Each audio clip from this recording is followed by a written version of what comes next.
Welcome to the Comstock channel. My name is Breann Hendrickson. Today I have David with us. Welcome, welcome.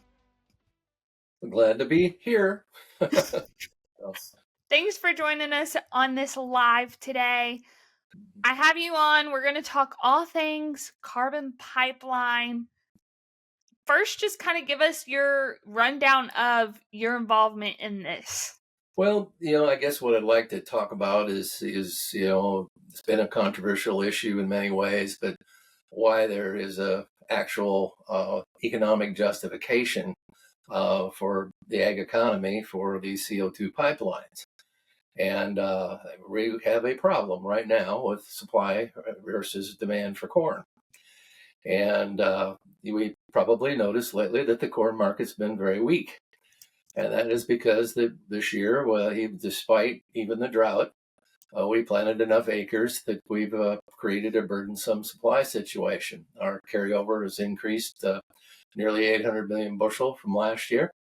And as we look ahead into the future, we can become rather concerned if these current trends continue. Pray tell, if we don't have a drought that limits the yield, we can be looking at some really excessive carryovers that are hard to get out of. Doesn't look at this point in time like we're going to get much help on the demand side from the livestock or the feed side. The hog industry is suffering some significant losses. The cattle industry is at a point where they've liquidated a lot of the herd, and it's going to be quite a while before they can switch into an expansion phase before there's no more numbers on feed. And so we're not going to look for a lot of help from that sector. Then we look at exports, and maybe this year we'll have some weather problems in Brazil, but they've been growing their production just like they have their soybeans, and they've been heavy competition. We've struggled on the export side, and exports were dependent on someone else all the time for that demand. That's what is one of the beautiful things about ethanol is domestic. It's all our own decisions, and as I look into the future here, the most logical, significant material increase in demand that we can see on the horizon would be from the ethanol industry. Well, there's a lot of regulatory, hindrances to that. One of them is that markets are limited by products' carbon scores. And maybe we can put up the first slide that I had here. And this is a life cycle of greenhouse gas emissions for gasoline. And it's the red numbers down in the corner that you can imagine that gasoline is a high carbon fuel. On the ethanol life cycle, just as the ethanol industry is today, you can see now that number is green over there. It's a significant reduction from what gasoline is. But what we're told is that in order to open up a lot of markets in Japan, in California, in Europe, and even for this sustainable aviation fuel, that we need to get a carbon score that's much nearer zero. Well, how do we go about doing that? Now, that shows the life cycle for the greenhouse gas emissions for ethanol when the CO2 from the process is sequestered. We're down there now where we've basically got a zero carbon fuel.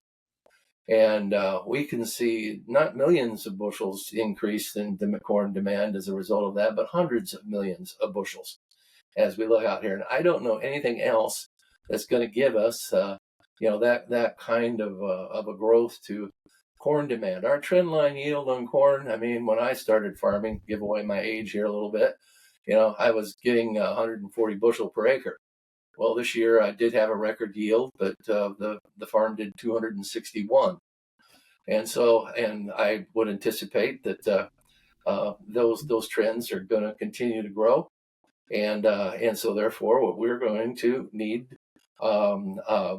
another significant source of demand to avoid going back into, where we were pre-ethanol, where we have basically very lethargic, terrible, unprofitable corn prices. And then we got to go back to the government or something. That's not a good solution, in my opinion, where we have to go to the government and say, hey, raise all the subsidies again and stuff so we can survive out here. It seems like it makes a lot more sense to do something that is in our capacity to do, which is basically, sequester the CO2, bring down the carbon score of ethanol, which will open up a significant increase in marketability for biofuel, and therefore we can not take government handouts and such here as we get, and we can control our own balance sheet relative to corn, so we can stay away from these tremendously burdensome carryovers. So we're going to look at maybe just a little of the process of what carbon sequestration, what about some of the background logistics that go into it. Essentially, you need two things to be able to sequester carbon. You need to be in an area that doesn't have a lot of seismic activity. You don't want earthquakes and stuff after you've put the stuff in the ground, releasing it again. The other is the proper geology. And there's only a few places in the United States that are really ideal to do this. And there is places in Texas in particular, and then again up in North Dakota. Now you'll notice on this map, there's some places that don't have seismic activity, like Iowa, but Iowa doesn't have the right geology. And so you've got to take the carbon CO2 to these places where you can safely sequester it and keep it where it's supposed to be. This is just a picture of what it looks like, I guess, from a CO2 injection well. They get down through, they go deep with it, and it does have to have the right geology, or that there's a storage formulation or a formation, where they can control that. And they've been doing this for some time. They've been monitoring it all, and I believe that they think that they've got it successfully down now, where there can be some confidence in their ability to do this. As I mentioned, one of the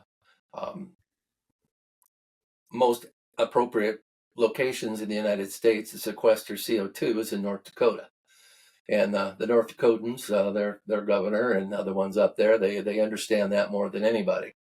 Now there's a huge potential up there, more than 100 billion tons of CO2 storage potential, and these things like Summit Carbon Solutions are just a small, minute fraction of that amount is what they're going to take up there at this point in time. And so this is the right direction to take it. As far as the CO2 goes. Now, this is an outline of what the Navigator project looked like. The Navigator project has now been shut down, and there were many good reasons for that. I didn't really think ever that it was going to be successful. One of the problems was that they were taking their CO2 to Illinois, and they never were able to lock down or secure their sequestration site. Another thing that wasn't really so much in Illinois' interest is, if you notice, there was only one ethanol plant they were hooking on to in Illinois. Well, there was a lot of them in Iowa, but I think it's been estimated that a CO2 plant or an ethanol plant make another $24-5 million every year from the CO2 sequestration.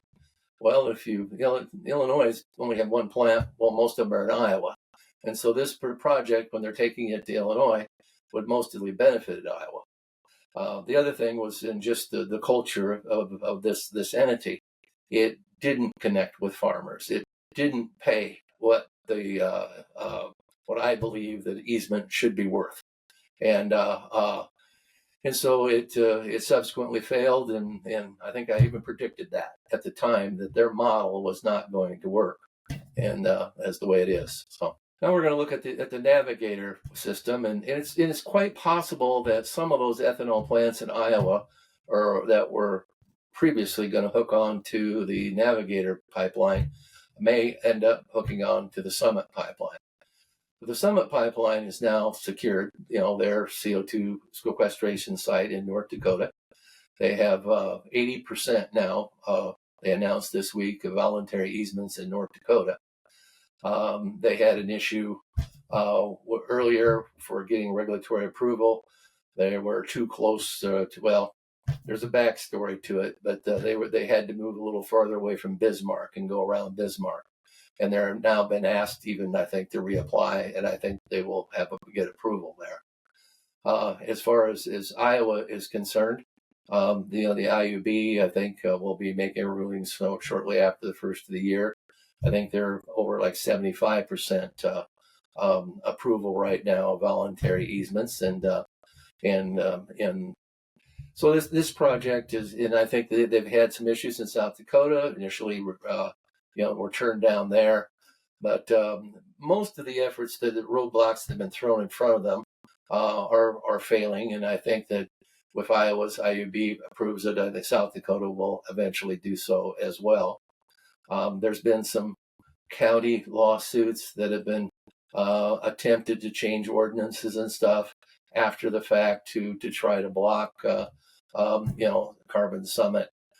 So far, I mean, the courts have thrown them out immediately.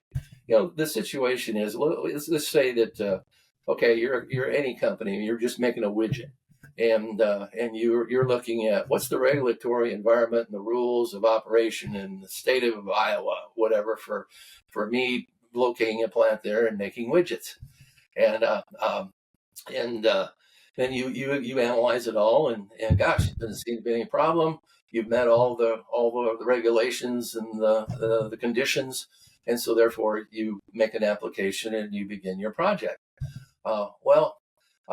It doesn't work then after that point for locals to turn around and say, "Oh, we really don't want you here, so now we're gonna basically enact a whole bunch more ordinances or whatever to change things to now block you."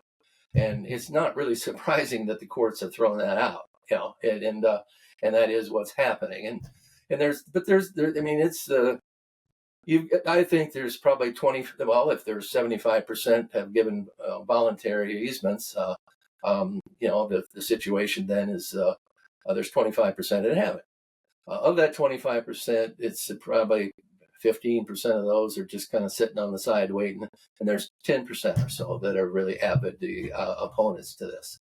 And so as I look at, as I explained in the beginning, in the justification of why we need the CO2, we need the basically this corn demand. That's I'm from a marketing background, and I was been in this business long enough that when you go back a number of years before pre-ethanol, and we were hurting. We were taking government subsidies and struggling every year with LDPs and all kinds of scheme and device or whatever to try and make a living. And then we came up with a value-added industry, and I helped organize that at the time, ethanol industry, and did my small contribution to selling that industry. And now it uses 5 billion bushels of corn. It became the third leg under the stool of corn demand, along with feed usage and exports, and it has been the greatest wealth creation for agriculture in my lifetime. Is what it's been. And well, here we are again. And so we have another decisions to make. And it really ultimately, I did examine this, and I give you a little background. You asked maybe when you started about how I got where I got, and we looked at the route, and it was coming across a part of our property, and some of the neighbors there, and so I contacted several, and I ended up with 8 that were kind of invited to a meeting that were relatives and in-laws and even a high school graduate friend, class of 1970, goes back a ways. And we all got together and we talked it over. It says, hey, what do we think of this thing? Should we, are we interested? And then we basically started creating the conditions in which would interest us. What proper compensation would be. How we wanted them to, how deep we wanted the pipe laid, and how we wanted them to handle the dirt, and how we wanted them to maintain the tile. And there was just a myriad of things, and we were concerned about liability and everything. And we made a huge list and at what our criteria was, and for maybe what it would take to get us to be interested in an easement. And then we met with some Carbon Solutions representatives, and I think we were pleasantly surprised, I guess, at how we were treated, and throughout the negotiations, and they essentially mitigated our concerns, and we really believe that we received fair compensation for this easement, and we're looking ahead to the day here where this, as far as I'm concerned, for our current corn demand situation, this can't happen fast enough. Um, uh, we need to get this market open so we can run these ethanol plants closer to full capacity, and and so we can add some demand to this corn and keep this carryover from getting out of control. Is where we're at.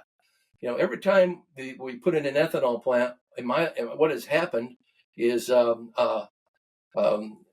historically we've run 30 cent under Chicago basis, 30 or 40 cents here in Northwest Iowa. Well, I just checked here this afternoon, and I think we were 15 cents over, even under current situations. And that's a huge positive contribution to our corn market, and that way. So it's and I think that there's more of that. I think that when they have been, if they run at a higher rate of capacity, they're going to need more corn, and they're going to have to secure that, and so the basis is shown up there. And so in general, that's the overview of how we got to make the decisions that we made and why we made them, and I think the critical point here that we're at in this industry, as I said, I really think that increased ethanol demand is really our only near-term source of corn demand. The sustainable aviation fuel had some good news this last week, where they're going to be evaluated for their carbon score on the GREET system, and that will open that up so that ethanol can be used. The lower carbon score, the better on that. But what is there? I don't know if there's a couple plants that are under construction or whatever. It's going to take a couple years, and I fear what's going to happen in the interim, I guess, as to the corn market relative to that, before we can get this in place, before we can get to this next level of demand. So time will tell. Where does this year environmental group play in this role, or what is their role in this? Well, in general, the environmental group that's been most in opposition to this has been generally anti-ethanol. It sees ethanol as sustaining combustion engines, and they would like to eliminate combustion engines and gasoline and fossil fuel. And so they therefore are using this CO2 controversy to seek their larger objective, is the way I see it being played out there. I've not ever seen these people being friends of farmers, and on that part of it. So those who took Navigator's money just pocketed the cash, and the deal died. Do you see any possible outcome other than eminent domain or another dead project? I see that project as being dead. The general model that it was put under, with how much they were going to pay for the easements and everything. I'll give you an example. I have one friend who had both Navigator and Summit Carbon Solutions that were going through his property. He ended up with a very lucrative, I guess is the way I'll describe it, deal with Carbon Solutions, and he was offered actually a fraction of the amount from Navigator. And he went ahead and he also gave Navigator an easement. But his logic about that, he says, I gave it less than a 50% chance that it would be successful. And so therefore he would just keep the money. And that's the way it works. Right now, I believe that Summit has spent something like $900 million out here. And quite honestly, if people, I'm a little surprised And I can't probably disclose what the payment actually is, but city folks would think farmers on this route won the lottery. I have pipeline under some of my property, which has actually a hydrous pipeline, and it has caused me no problem. Other than when we did do some pattern tiling, we had to accommodate for it.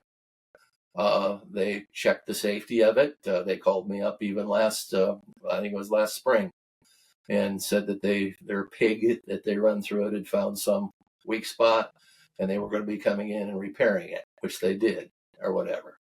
And so I will point out on the safety side, they always want to compare that one situation in Louisiana as their big example because it's the only one they got. And in that case, it wasn't apples and oranges that was coming out of this gas that was coming out of a refinery, and it had other stuff in it. It wasn't just the CO2. If it would only been CO2, probably would have been much less of an instance.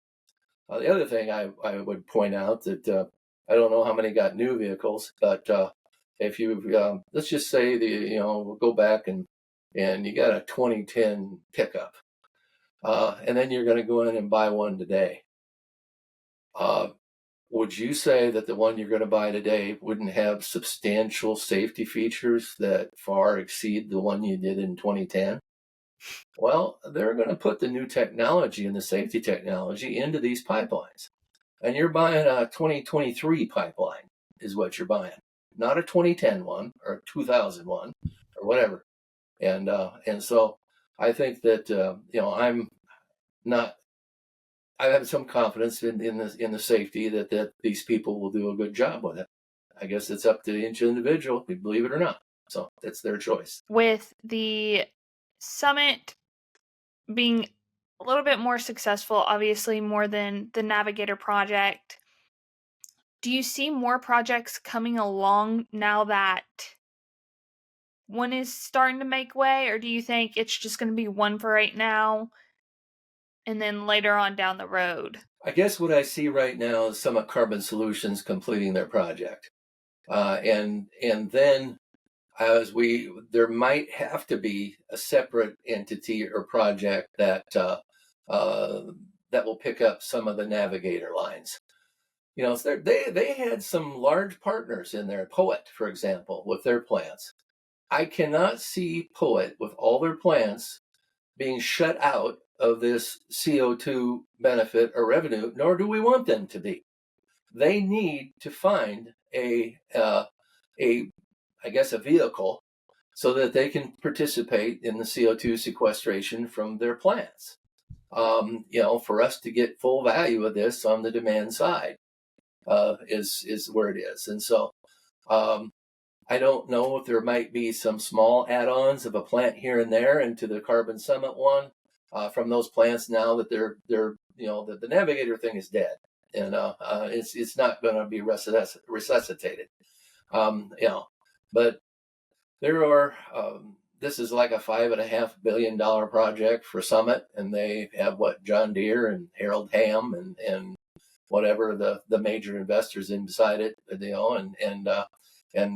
they've gone far enough right now. They're going to go. They're going to do what it takes, and they're going to spend what they have to take and whatever. But I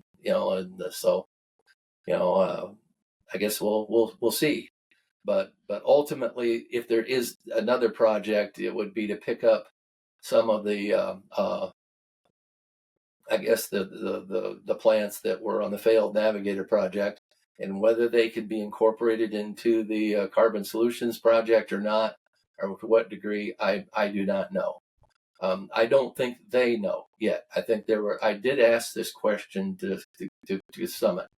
And then when I asked the question, they didn't have an answer yet. They were going to have to analyze.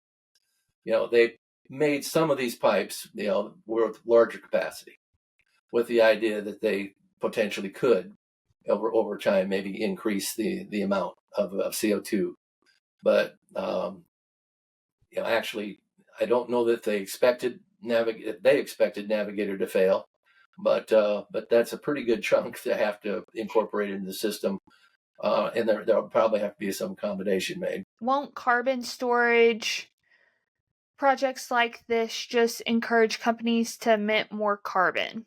That's an interesting take on it, but I, uh, I don't know that that's how it will work. Everybody out here in every industry, doesn't really matter what it is trying to get their carbon score down. They're all trying to get toward this zero carbon score. Well, actually, what they're doing here with this CO2 and where Summit makes its income is it sells these carbon credits to major companies. And so, I mean, John Deere will be buying some, whatever. And so it will, well, so it's going to cost these companies to buy these carbon credits, and that pretty well eliminates the incentive for them to make more carbon because it's an expense on their side. What is the estimated extra corn demand if this goes through? In Iowa last year, when crush margins were excellent, our plants were running full capacity.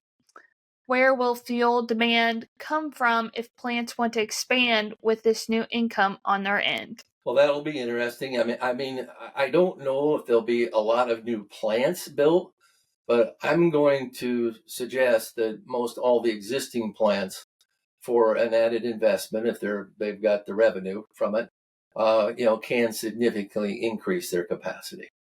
And so from what it is now.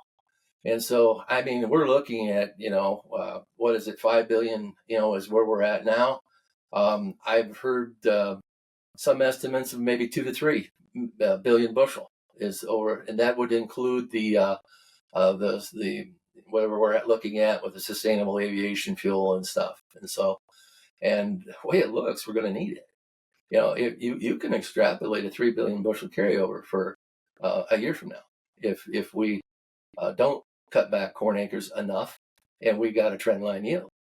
And so and unfortunately, none of this is going to happen in a time frame to change that. How does this pipeline contribute to the demand for corn and ethanol? How does this pipeline contribute to demand for corn and ethanol? How it does it is that, for example, Japan has talked to the ethanol industry, and it says that, gee, we'd really like to buy your ethanol, but the carbon score is too high.